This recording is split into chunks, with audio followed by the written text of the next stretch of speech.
Sustainable Resilience with David Dodd.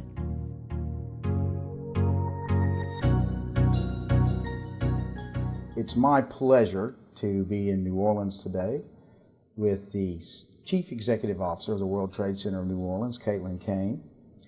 Caitlin was recently appointed CEO of this organization, which has a long and very wonderful history in the city of New Orleans and in the region. And Caitlin, I'd like to welcome you. Thanks for being here today. We're in your boardroom, which is beautiful, overlooking the city. And I'd like to start by just asking you to tell us how you came to be CEO of the World Trade Center, a little bit about the World Trade Center, and what led you to take this position. Great. Well, thank you so much, David. It's a pleasure to be here this afternoon. My background is, as you know, is in economic development and urban planning. So I have been engaged in those endeavors for over 15 plus years. And in doing so, I worked as an advocate a lot with the small business and entrepreneurial community on a variety of policy and regulatory issues, many of which actually touched businesses of global significance, so international trade, regulatory issues. Now, you're a regional advocate for the Small Business Administration, That's right? correct. For the Office of Advocacy, Right. correct. Wonderful. Right. And so when the opportunity presented itself to marry my interests on entrepreneurship, economic development, and urban planning with a focus on advocacy and building partnerships with an international trade perspective, jumped at the chance.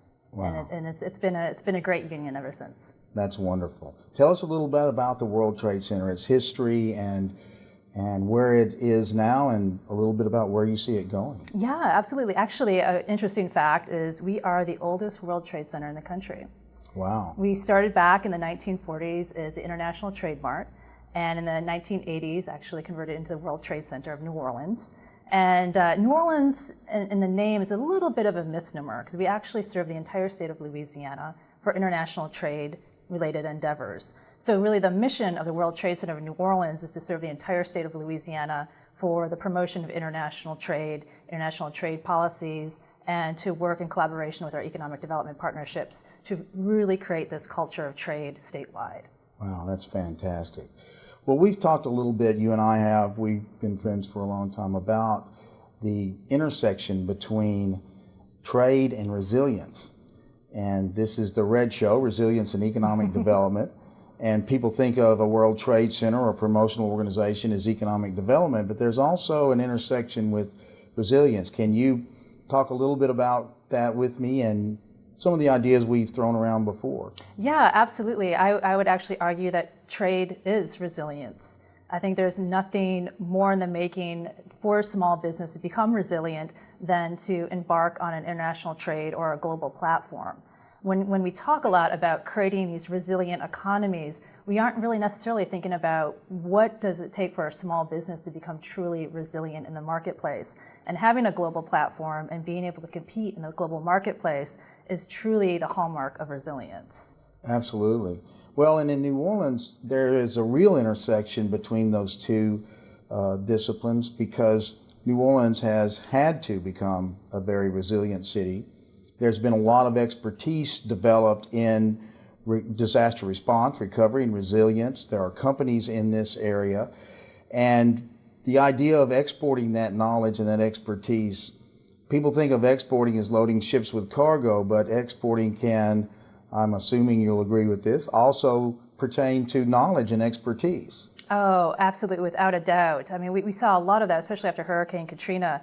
And when we talk about the mission of the World Trade Center really being about creating a culture of trade, it's also really educating people about what is international trade, and it has so many faces. It's that small technology company in Slidell selling software and exporting their software packages and partnering with countries all around the world, to that small little spice manufacturer in uptown New Orleans, which is also exporting their market and their products all over the world. You know, so international trade is all-encompassing, and as an organization that represents that membership base, it behooves us to really tell that story and to talk about all those different faces of trade that extend beyond the traditional maritime type industry. But you know, I think when we talk a little bit about how trade has changed, we can see how much has changed, especially after Katrina. And we talked a little bit about the integrated water technologies and these kind of emerging new sectors of opportunity that we have to export. And that's a great example of how the New Orleans economy has changed over, over the last 10 years, especially since the storm hit. And the amount of knowledge that we export, especially with coastal restoration, engineering, a number of professional services to similar type of countries has expanded considerably. Let me key on one thing you said, small businesses. You, again, were a regional advocate covering the South Central United States for the SBA, Office of Advocacy. And people think about trade, generally think about huge companies that are exporting millions of tons of goods around the world. But small businesses have real opportunity in trade. Can you tell us a little bit about what's available for small businesses that are interested in trade through the U.S. Commercial Service and your services? Right, absolutely. I had mentioned a little bit about the faces of trade, and I think it's important to note that the biggest face of trade here in Louisiana are our small businesses. 85% of our business base that are exporting are small businesses. Wow. So I like to say that small business is big business for the state of Louisiana. That's fantastic. And because of that, it's incredibly important that we do a lot of outreach to our small business community to ensure that they continually get the resources that they need to compete on the global marketplace. So as a World Trade Center, we partner with the commercial services on export and import classes, primarily with them on exporting endeavors.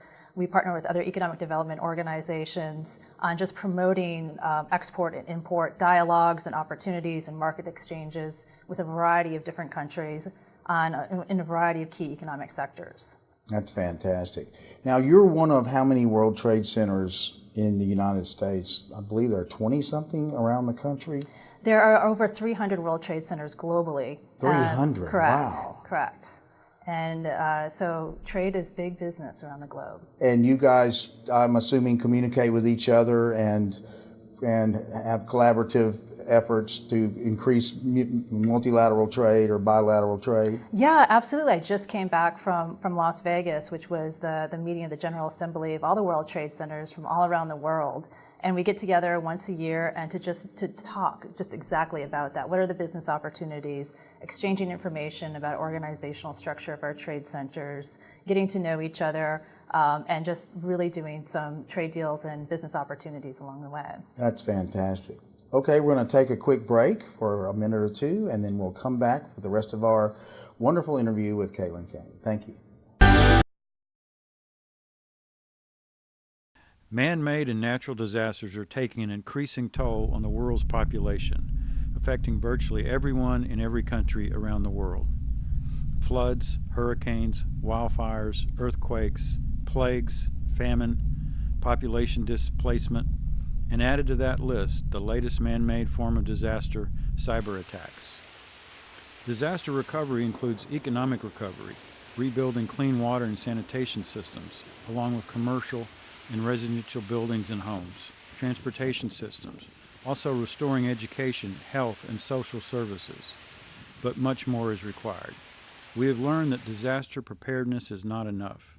We have to go further, creating sustainable infrastructure, communities, and economies so that affected regions can bounce back more quickly, providing relief services in a timely manner, restoring infrastructure and jobs, and minimizing the impact of all forms of disasters on people's lives. For decades, we have depended on the public sector to come to our rescue. But in the face of record-breaking damage, that path is no longer sustainable. A new method of making places more sustainable is required. A new path must be created. The International Sustainable Resilience Center is creating that new path. The ISRC helps nations achieve this goal by developing private-public partnerships that help reduce the negative impacts of disasters.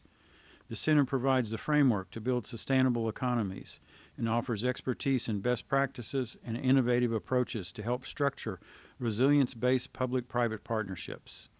The IRSC also helps integrate resilience and sustainability into all public-private partnerships through globally recognized expertise and experience. The ISRC has the potential to be a catalyst for realization of most, if not all, of the United Nations' 17 Sustainable Development Goals.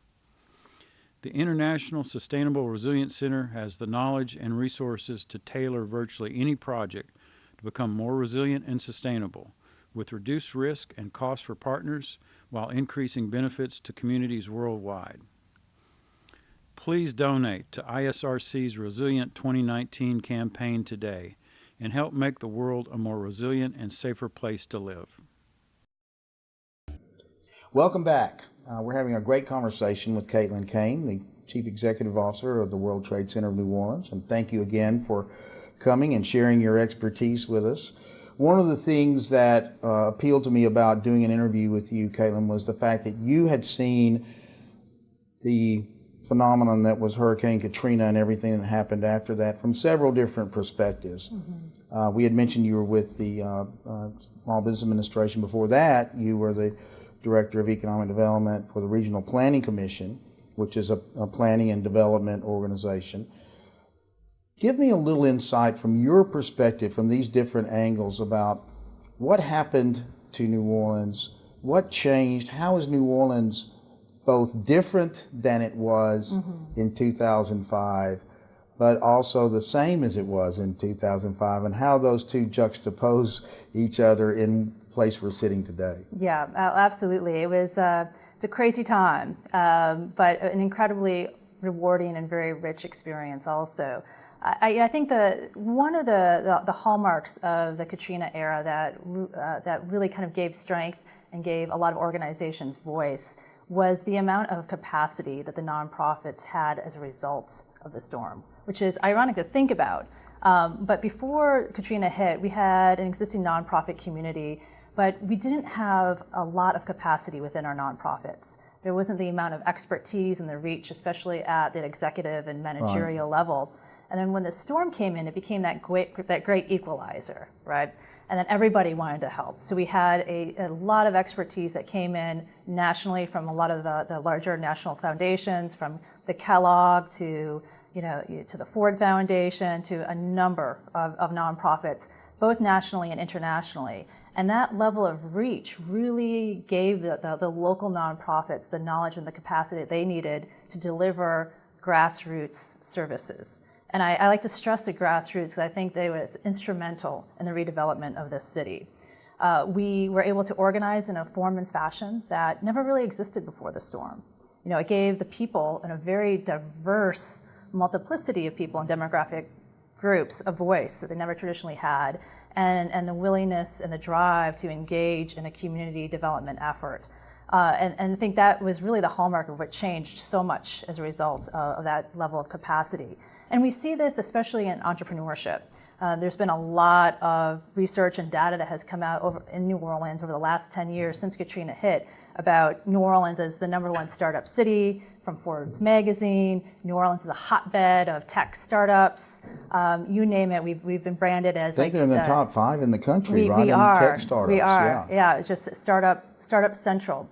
But a lot of that wasn't a result of top-down economics. It was a grassroots initiative. It was a way of saying, is there a way that we can use this groundswell of grassroots efforts and apply it to entrepreneurship so that we can actually use entrepreneurship as an economic development tool to bring back the city? And that's exactly what a number of groups did. And one group in particular, another nonprofit, was the Idea Village, that had this idea of, let's create the centralization of entrepreneurship and let's start celebrating it in all of its capacities, from those that are starting food and beverage business to tech business to a new brewery. Let's bring them all together and start teaching entrepreneurial type assistance. And that sort of mindset got inculcated within the local community. So entrepreneurship just didn't become something for businesses per se, but it was applied into management in the nonprofit world and the government world and a variety of these different sectors. So when we think about New Orleans as an entrepreneurial city, I think we really need to think about it beyond just the small business mindset. We are a community of entrepreneurs in a variety of endeavors that we pursue. And that entrepreneurial spirit, that's the reason they call it a spirit, because it transcends beyond simply startups. Absolutely. It's a can-do attitude that has lifted New Orleans, and not just New Orleans, and we saw this after the recent flooding in other parts of Louisiana. It lifts the entire spirit of the state, and I think that's how our state gets so well defined. It's because of this resilient culture that starts from places and points in time which are very dark and very stressful, but it's that resilient culture of that human spirit that champions in the end. And part of that transformation was brought about through the Unified Plan, which was a very arduous and long process, but resulted in unifying the city in a way that perhaps it had never been before, correct? Absolutely, absolutely. We had a master planning process that took place, and a comprehensive plan, and an economic development strategy that also came from that entire process that we did not have before the storm. And that level of organization allowed new economic sectors to emerge. And one, beyond just general entrepreneurship, was the healthcare and biosciences sector. You know, because we had lost and we're losing our major hospitals, including the VA Medical Center, right, and Charity Hospital at that time was closed, right, it allowed us to kind of step back a little bit and say, okay, how do we reinvent and how do we reinvest in a significant sector in New Orleans in a way that just doesn't put us back on average, but puts us above and beyond the competition, that really rebuilds the city in a way that can set the course for the next 20 years. And that's what we did with the biosciences. You know, we took the opportunity to say, let's just not bring things back as they were.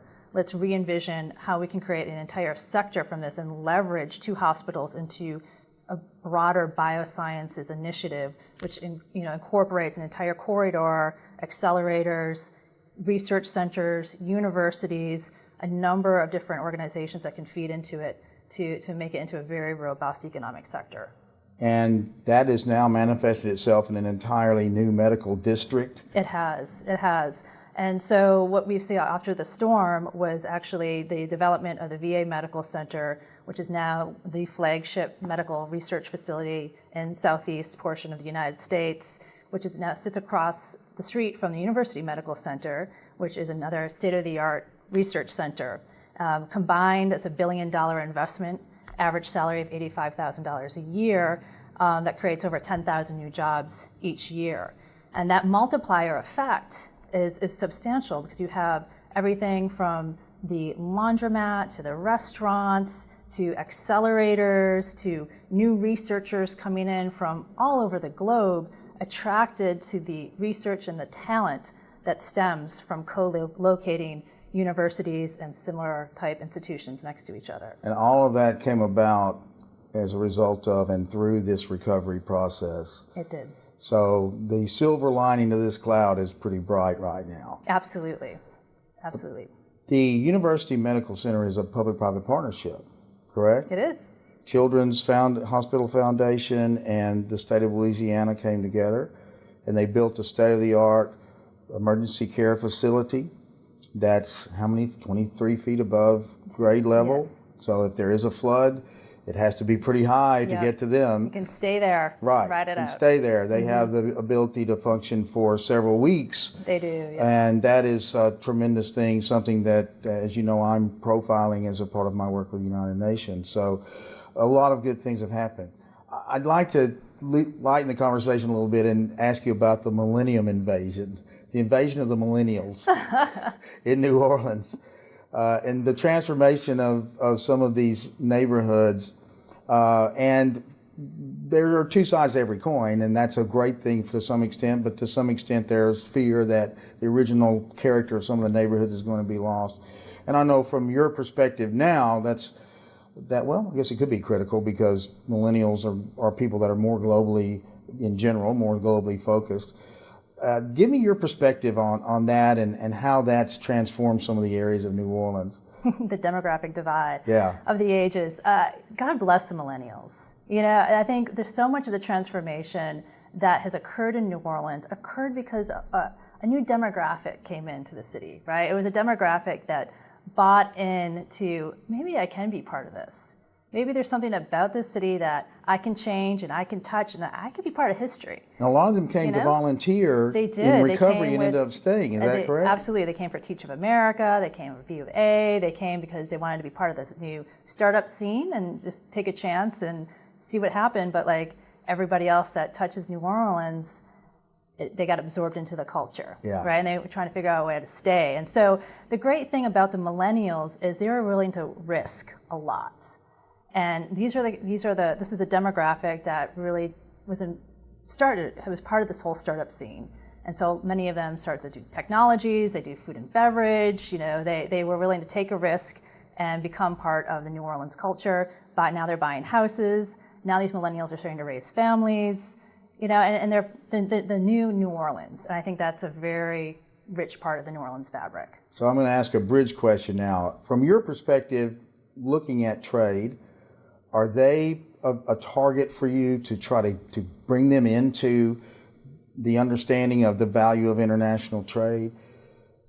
Yeah, I think there's so many demographics that are part of international trade. Right. And I think it's important for the future, especially for New Orleans, when we talk about creating this culture of trade in New Orleans, that it reaches all these different demographics. And what the World Trade Center is really focused on moving forward is understanding how do we create a culture of trade that has access points for a variety of different demographic groups and a variety of different businesses operating in various economic sectors. So for us, the great equalizer, very similar to after World War II, is education, right? It allows you to understand how to access different points in the global marketplace. So what we're trying to offer is an international trade curriculum geared towards businesses, particularly women-owned businesses and minority small businesses, to help them compete in the global marketplace. Fantastic.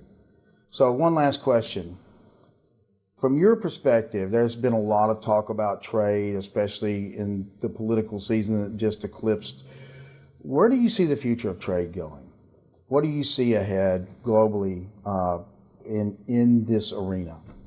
I think it's important to note that we're a highly integrated global economy, and isolationist tendencies don't work for businesses. We are so highly integrated and we continue to evolve. It's allowed our economies to specialize. It's allowed our economies to buoy themselves up in a variety of different ways, and not just the US economy, but we've seen this with China and the rise of the middle class and the specialization that happens and the movement of economic sectors as a result of that specialization. And I think as we continue to talk about trade, we need to continue to have a very open mind about what does trade really mean, how do we benefit from trade, and really seeing the overarching impacts for good and bad, but mostly the good impacts that trade has for rising up various demographic groups. Fantastic. And I see that as a common unifier, and that's going to continue moving You've forward. mentioned about 20 times the culture of trade. And I'd like to add a word to that, the culture of resilient trade. Absolutely.